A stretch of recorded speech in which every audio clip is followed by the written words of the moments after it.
What's up, y'all? It's your girl, Sakina, and I'm back with another review. This is my review for Kandi and the Gang. This is season 1, episode 2. So, thank y'all for everybody who wished me a happy birthday. Yes, it was my birthday on Saturday, March 12th, and I celebrated all weekend. I did have a wonderful time. On Friday, I did family night bowling. We had so much fun. You know, it's a little group of us down here in Georgia, so just spending time with my tight-knit family down here felt good. And on Saturday, I went to breakfast with my family or my household. And then that night of my birthday, me and my friends got together and we went to Bar Vegan. If anybody is in Atlanta, vegan or not, if y'all haven't been there, definitely go. It's a vibe. It's so nice in there. The food is good. And I'm not saying that just because I'm vegan. I'm the only vegan in the group, and my friends was all tearing that food up. Like, it's really good. So check them out. It's a dope atmosphere. It's in Ponce City Market. A lot of y'all from Atlanta already know where that's at.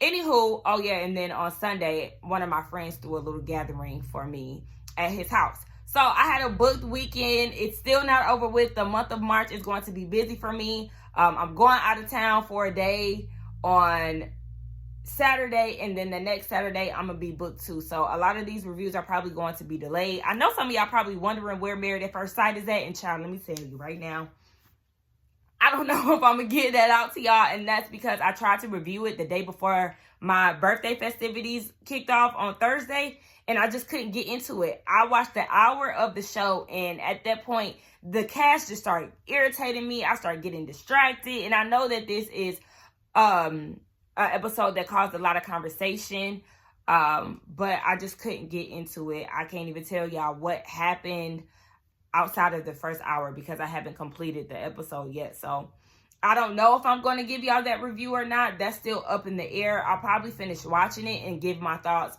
on the next review, because I just, the child trying to sit through that for 2 hours and be irritated. I tell y'all, when I'm like super irritated with a show, I have to turn it off because I don't like being irritated.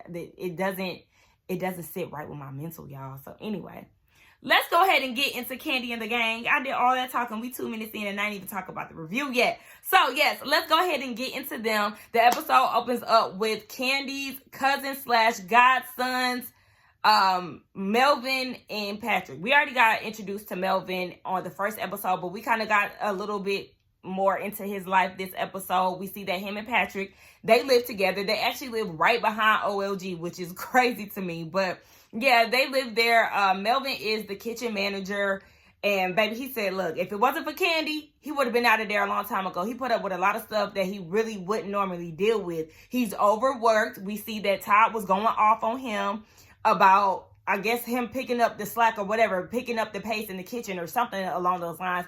And Melvin is like, baby, I'm tired. I'm here all the time. He's burnt out. Y'all need to allow your staff to have some type of balance. Work-life balance is very important. Melvin, you got to start putting yourself first. I know that is your cousin, but they're going to have somebody that can alternate and swap out more often, because putting a lot on you, that's going to take away your energy, and you're not going to be able to show up for work the way that you want to because you're so exhausted. You're so tired. Like, that restaurant life or just overworking in general, that shit will fuck you up. I've been there, done that. As far as food, just in general, having 3 jobs at one time. Shit, I technically have 3 jobs right now, but I wasn't as burnt out as I was back then because it was more physical work. I worked at a warehouse. I was a janitor. Okay, I was a janitor for my mom's job. Now, I only did it for once a week. Was it once a week? I think it was once a week. Or was it twice a week? I'm feeling like it was once a week though. But anyway, I was just burnt out, and then I was working retail, doing all of that shit at one time. So listen, I understand the grind, but y'all need to give my boy Melvin a break because I ain't having that. And then speaking about parking lot pimping Patrick, he is the parking lot manager of OLG. And first thing that came to my mind, I said, ooh, baby, corny, like him in that mirror, trying to be all cute and whatnot. I said, listen, I know your family done pumped you up and you the golden child of your family or whatever, and you trying to build an empire, something similar to Kandi to support your family. All of that is cute, but just watching him in the mirror at the house and all of that, I said, ooh, corny, baby.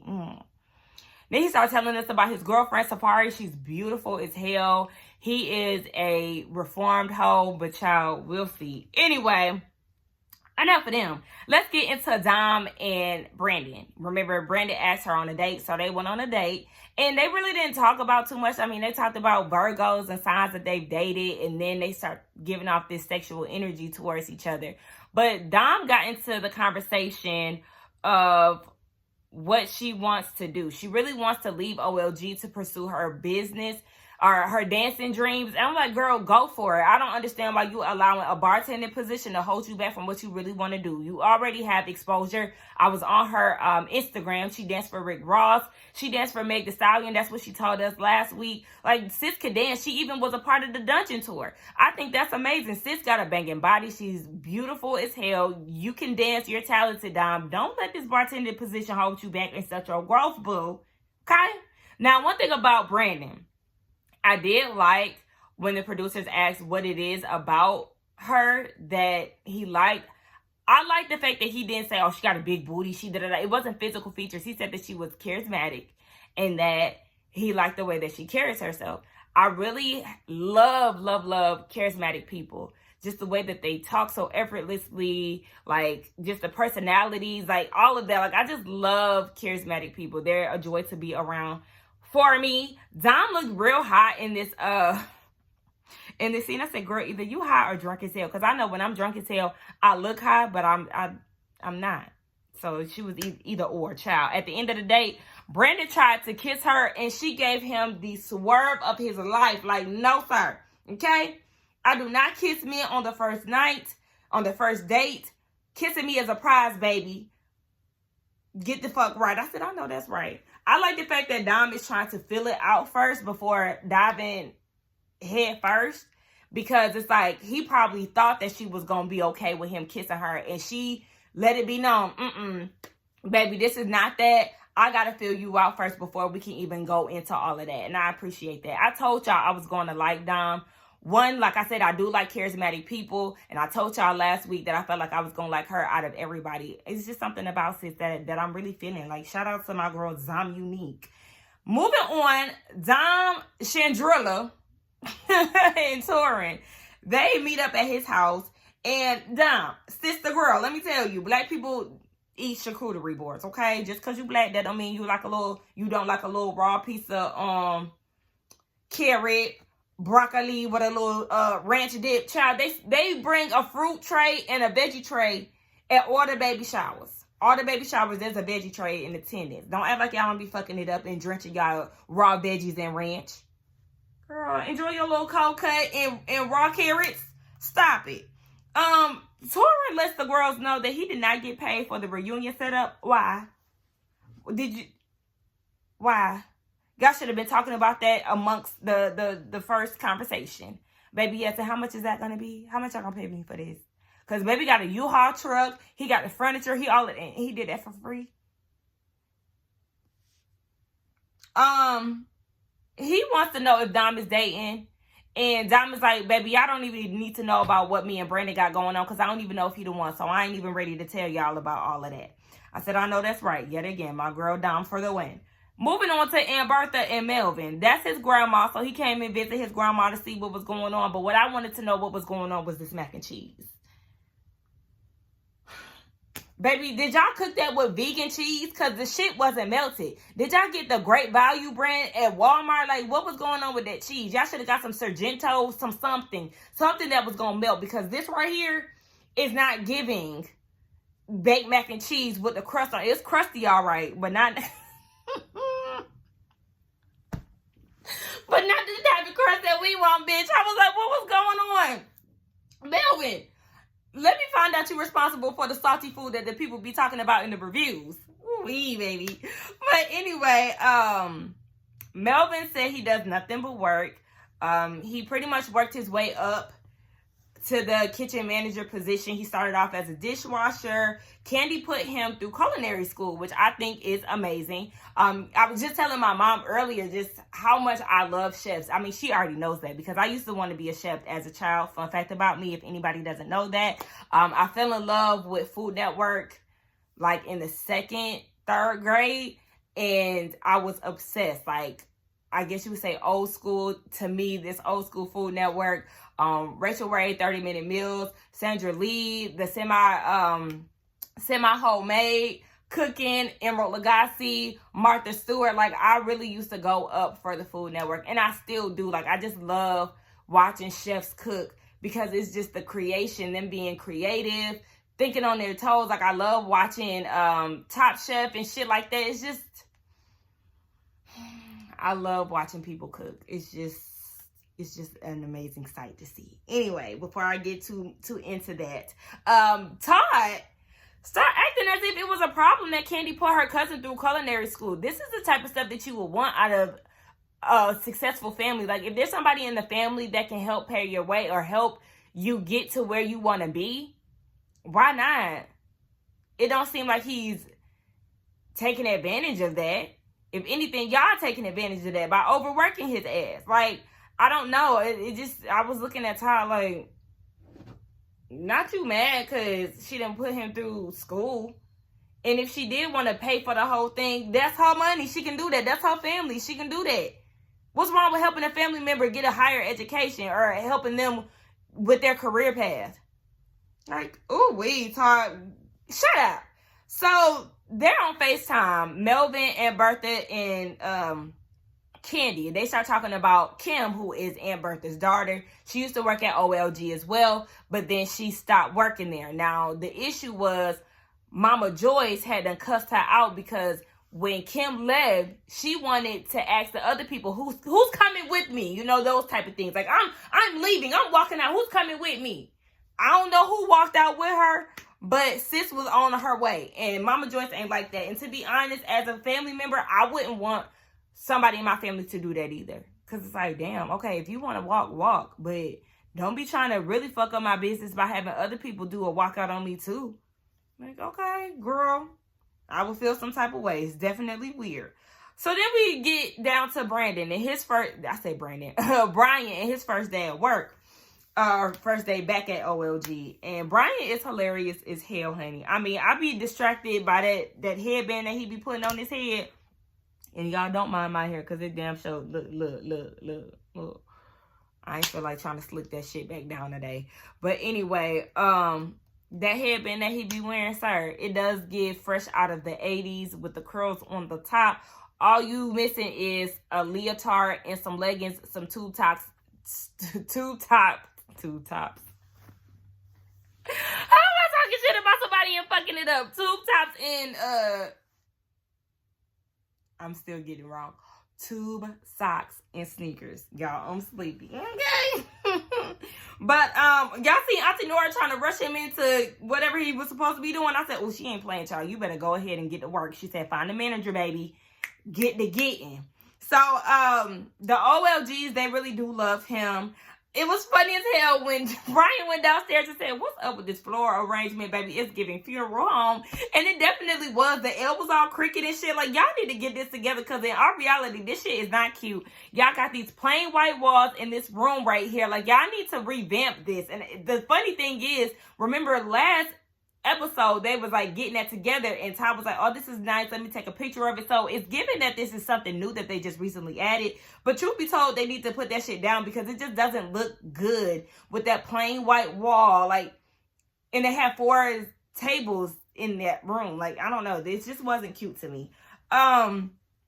He came back because of the changes. Now, this is what he's telling Phil. And Phil is like, okay, so what's the change? Like, me? What was the change, baby? Brian couldn't even give him a reason why he came back. He said, listen, he don't even know, okay? The turnover is so quick in that damn restaurant, he couldn't give a good reason why he decided to come back. You came back for the exposure on the show and because Kandi asked you, so I ain't mad at it.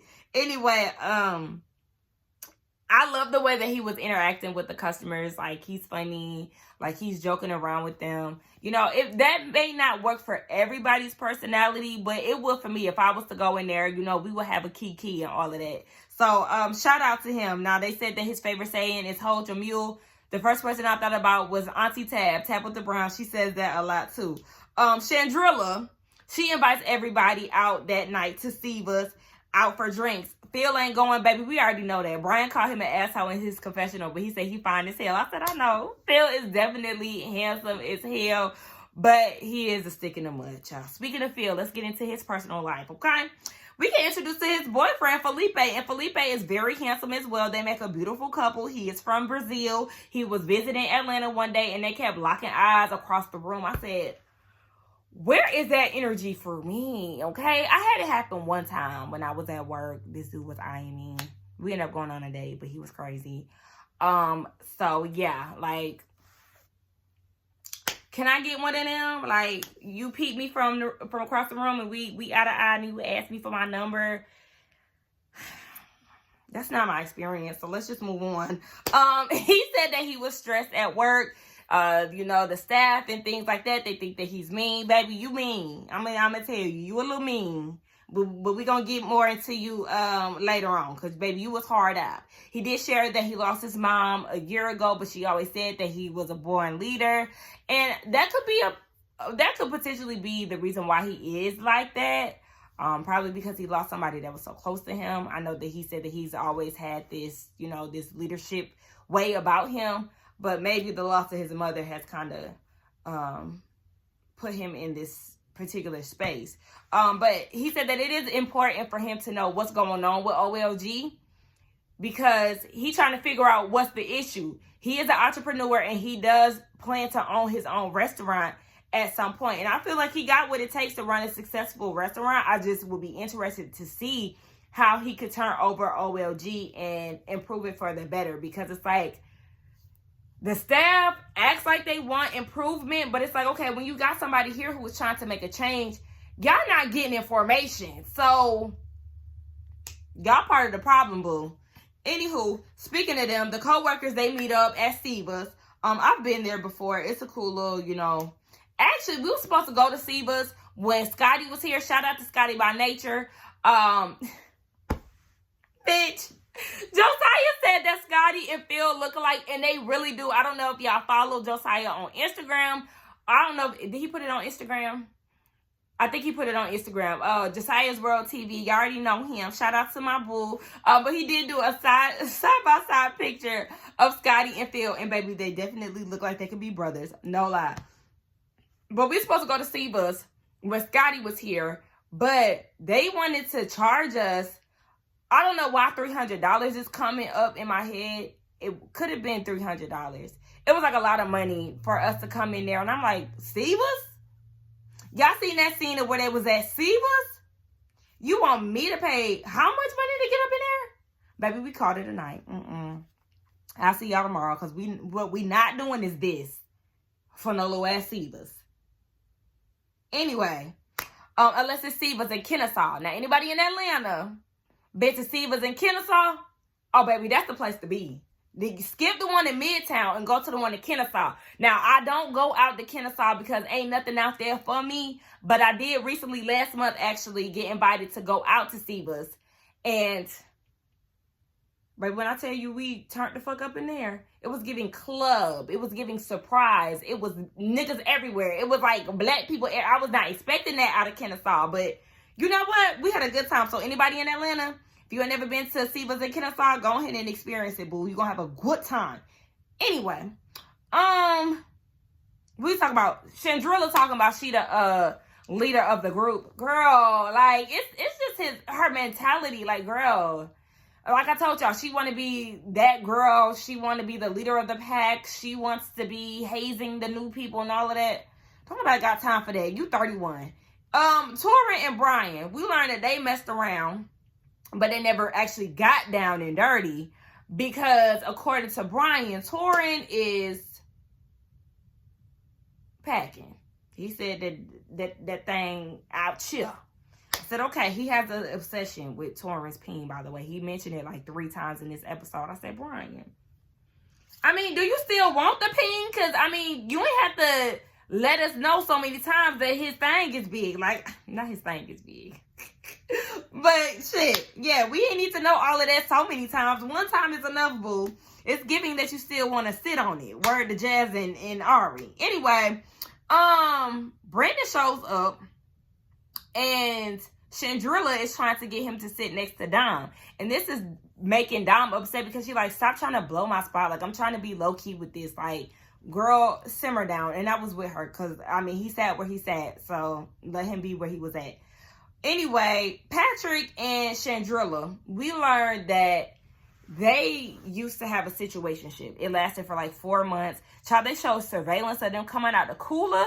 I said, child, then, because at first I was getting ready to judge. But I did that before at work. With my manager. Oh my gosh. Child, I had made out with my manager in the damn manager's office. So I can't even judge. But I mean, I wasn't doing nothing sexual in the cooler because that's where they was walking out of, child. Nasty.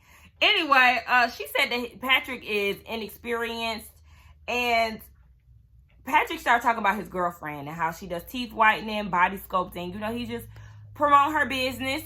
And Chandrilla is at the end of the table talking about how she don't need her teeth whitened or nothing or something like that. But I said, girl, you can use some braces. I mean, I could use some braces too, but let's not. Okay, teeth whitening, and then she was talking about how her body is real. Now, Chandrilla, I'm going to tell you right now, that body is banging. But that's all I got for you, boo. That wig's still terrible. Sure. Anyway, it was just weird to me how she was comparing herself to his girlfriend and comparing their bodies and stuff. You told us that you're engaged. You've been engaged for 2 years, but here you are still hung up on Patrick and y'all 4 months situationship and comparing yourself to his girlfriends. It's getting weird. I'm sure your fiance wouldn't be too fond of hearing you talk like that. Girl is giving you still pressed and you still want to fuck with him. Weird. They want to know if Phil is gonna last. They don't really know, but Chandrika was saying that, you know, he got close ties to Todd and Kandi, so he might stand the test of time. Now, Torrin, keep in mind, Torrin is the one who is saying that he wants to get to know Phil himself. And then they start talking about OLG and how the food is a hit or miss. And Chandrika said that there's a lot of things that we don't have. Baby, can you list them? Because I want to know. What is it that y'all don't have? If you feel like they're not advanced as they should be, let the people know, because I was very intrigued. I wanted to know. Now, she did say that minimum wage is $15, and the people at Family Dollar are making $17. Chandrilla is making $12 as a host at OLG. $12. Baby, it's high schoolers that are making more money than you. So you want to keep boasting and bragging about how you've been at OLG since the beginning, but you only making $12. So when you started your job at 26, what were you making then? $12? Because if you ain't had no raise, it would be sucked. It would suck to see that your raise has only led you up to $12. It just don't make sense to me. Like, girl, just like my mama said, now we understand why them damn wigs is so terrible, because you can't afford one, girl. And them high-end glasses ain't doing it. Like, sis, you gonna have to find something else, because why are you staying? You was making $12 before the show, so it's not like you was getting any exposure like that, because this show just came about. So you just wanted to have bragging rights of being an original host at OLG, making $12. Girl, you shouldn't have said that out loud. Like, I'm looking at her like, what? Like I said, high schoolers making more money than you, boo. Patrick ain't too fond of them talking shit. So we get down to Kandi's house. Remember, we was talking about Kim earlier in the episode. So the OLG ladies, Kim, her cousin Weenie, we've seen her on Housewives of Atlanta, and Kandi, they all got together. And Kim says that the restaurant is pretty much messing up their tight-knit family. She felt uncomfortable. She just couldn't do it anymore. She didn't like the fact that Mama Joyce was on her ass, baby. Okay? Ain't no mountain high enough. Ain't no valley low enough to keep me off your ass, baby.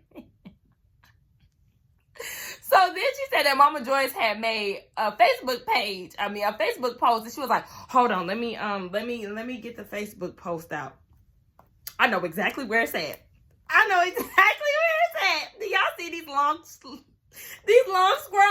You know exactly where it's at, sis. When you are getting ready to go back and forth with somebody, you have to make sure beforehand that the receipts are on deck, sis. Okay, so you can be prepared to read that whole or drop the receipts when the time has come. Okay, you should be like, oh, so you know what, Auntie Joyce, look. Remember you said this on Instagram or on Facebook. Yeah, what was that about? What do you mean by that? You got to be ready, because you doing all that you doing this, baby, you're killing time. And at this point, the people don't even care. You've lost the momentum. You've lost your point. It's no longer valid. Anyway, Joyce said that she was annoyed because they wanted to walk out. I guess they was the people that she was trying to recruit to walk out with her. And Kim said that Joyce said, y'all better get that kitchen together because that's my motherfucking kitchen. And Mama Joyce got upset. She was like, I ain't never say that. I ain't never say that was my restaurant. I ain't never say no like that. I never said that. Like, okay. She was one out of essence. I never said that was my motherfucking restaurant. I don't even think that that's my restaurant. I said, okay. I don't even consider that's my restaurant. Anyway, Kandi got a little emotional with Kim when she was like, yeah, it did hurt my feelings that you was trying to recruit people to walk out with you. Now, Kim is denying this, and she brought up Auntie Nora doing all this and agreeing with stuff that she wasn't even there. Why she said that? Because Auntie Nora was ready to fight. She said, baby, you ain't gonna act innocent. Baby, I'll whoop your ass right now. Let's go. Okay? She already threatening to flip bitches over the fence. I guess family ain't exempt either. Say, oh, girl. Now, Kandi was like, everybody think Auntie Nora is the nice one, and she is. But, baby, back in the day, she used to be handing out ass whoopings. I said, okay, and she's still trying to get it in with her knees. I said, damn, Auntie Bertha, you're not going to tell your sister to calm down? Because I feel like she had more energy with Mama Joyce for cussing compared to Auntie Nora, who got up and was ready to square up with her daughter. Girl, Kim said, go to church. Now, at first, I was like, what kind of comeback is that? But once I realized that she was a part of the family, I don't know who I thought Kim was in the previews for this episode, but I was like, girl, not go to church. But actually watching the episode, I was like, okay, that's her auntie. So, yeah, I mean, I guess that's, maybe if you want to say something to, girl, get right with God. Shoot, go to church. Don't come at me with that energy. I don't know. That scene was so funny to me, though. Go to church. I'm going to tell somebody that. Anyway, after all that had got settled, they was like, all right, Kim, she's willing to make it work. Do whatever it takes to rekindle the family connection and all of that. Now, Auntie Bertha was like, Nora, Kim, y'all go ahead and hug it out. They said, no, that's just too much, girl. We ain't feeling each other like that. But they bond over some fried chicken. That actually did look pretty good, child. So, moving on to Kandi, making her rounds around OLG. Now, we see that Phil is talking to Brandon, and they talking about the bar. And Brandon is saying how he like to have the top shelf liquor on the top shelf and all of that. I said, this bar is ugly. Like, I don't like that cinder block. Cinder block. I don't like that cinder block look. It gives me high school bathroom tees. You know, when you go to the bathroom in high school, it's cinder blocks that's painted white. Why is that the look for y'all? Because that's the way the host podium or hosting area looks. And why is Chandrilla's bag always in the background? And the bartender, her bag was hanging up at the bar too. Y'all don't have some type of employee room with lockers or something like that? Or y'all don't have like somewhere where you can put it under? Why is it hanging up visible to the customers? Like, that's such an eyesore. They need to revamp and update that bar, update the hosting area. Y'all need a podium. Y'all need something, like I said, that cinder block look. It looks cheap. Okay, it's bringing down the ambiance of the restaurant, y'all. Like, I feel like every time I watch this, there's something for me to critique. So at this point, we got 3 things out of this episode. Yes, I agree with Brian. Baby, get that floor arrangement up out of there. And if you're going to keep it, redo the shit. Redo the bar and redo the hosting area. Because all of that shit needs a facelift. Anywho, Patrick, he gets there. And he tells her, yeah, the staff, we all went out and they was talking shit about you. They was talking about how they didn't get paid, how the food is hit or miss. And she was like, okay, but who was talking about getting paid? And Chandrilla was. He dropped the name. He said, you know what, my loyalty is with my family, blah, blah, blah. Now, Kandi goes and says that Chandrika doesn't show up for work and she should really discuss her pay with the owners. It's like, okay, well, if she barely comes to work, why is she still there? She has a nasty attitude. People talk about her on the Yelp reviews. She barely shows up to work, but she still has a job there. And she's really not making your place of business any better. Okay. That don't make sense. But, Kandi, your justification ain't enough for me. Because it's like, why?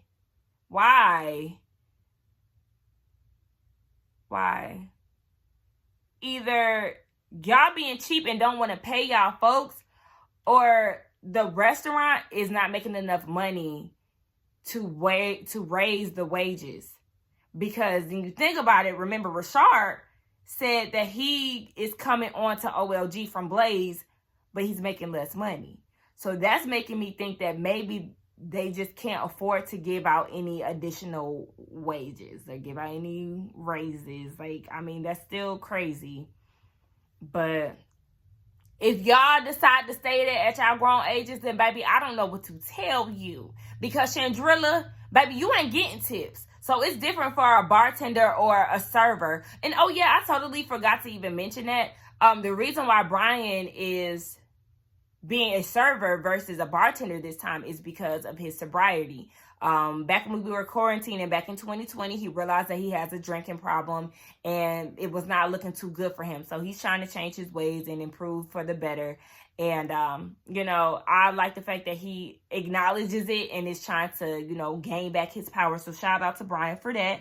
But, yeah. So we see Torrin, right? It's his first day back. Don Juan is upset with him because of the way he left. Now, he just didn't show up. He stopped showing up and he blamed it on COVID. Okay, you blaming it on C-19, but you out at Piedmont Park having wind down picnics and whatnots with no mask on. So make it make sense. You was lying. We know that they were stretching you out too thin. You should have kept it a buck instead of talking about it was because of C-19. Phil is in the event space where Torrin comes in at, because that's where he's going to be working. He is coming on as an event planner. So he's trying to get a feel of the new event room because it had been revamped. Phil is there and he sees Torrin and is like, oh, hey, you know, come sit down with me real quick. Let's have a conversation. Torrin said, are we having a talk? He said, well, I mean, I didn't schedule one, but yeah, like, let's have a conversation. So Torrin then continues to work and does fake measurements. Like, I don't know. It was just weird. Like, okay, if he asked you to come and sit down and have a talk, why wouldn't you just stop what you're doing for a brief moment and have the conversation with Phil? So the energy was automatically off. And I just want to point out, Torrin, you were the one who sent out the energy. Okay. So, yeah, Phil is like, I mean, usually when I have a conversation with somebody, I want to see them eye to eye. So then Torrin finally decides to sit down after being rude. Philip tells him that there's a chain of command, there's the owners, there's Don Juan, there's me. Phil says that Torrin's position is pretty much in his hands. And Torrin, he was like, baby, I don't do arrogance. But, like I said, you are the one who popped off the energy. So you may be feeling some type of way about how Phil is coming at you, but just know that you also gave him that same too, boo. You started it first. So Torrin tells Phil that he wasn't expecting like a formal sit down, but he starts to go into, you know, his previous role with OLG. And he wanted to, Phil called him out on how rude he was being when he had came in. And Torrin was like, okay, well, I gave you my background. I want to know more about you. And Phil said that he's not going to do that because he's not applying for a position. And Torrin was like, I ain't applying either. Now listen, Phil, why wouldn't you just tell him what your role is as a director of operations? Because you're listing this chain of commands. Yes, it's important to know where everybody is, what their role is, so you can have a better understanding of the restaurant's operations as a whole. So I feel like you were in the wrong for feeling like you're superior than him and you were too good to give him what your job description is. Like, baby, you're wrong as well. So here y'all go with the foolishness. What?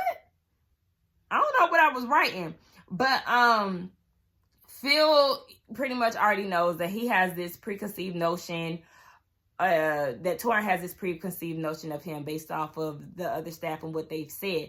And I agree with him, because Torin, you're basically saying that you wanted to get to know him yourself and not listen to what your coworkers were telling you, yet you came in there with a nasty ass attitude. Like, okay. So, Torin thinks that he should know Phil's role, and Phil was like, nobody pays you to think.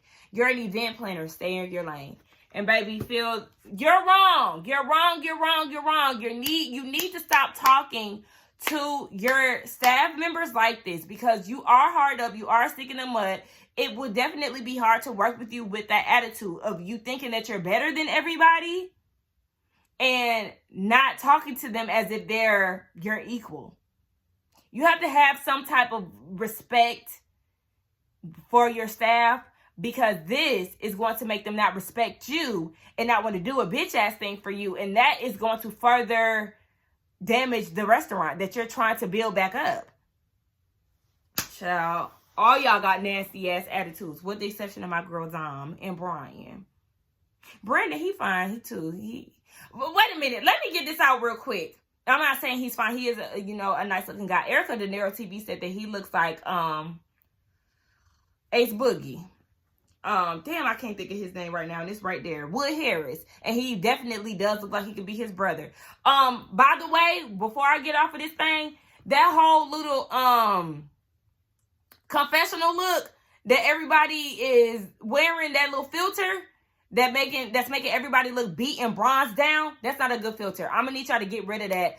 Brandon is the only one. Brandon looks good with it. The OLGs look good with it. Don Juan, he looks straight with it. But like Brian, Dom Unique, who else?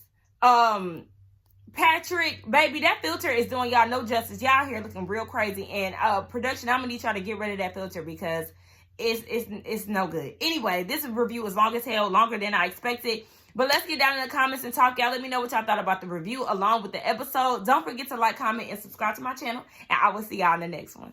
Bye.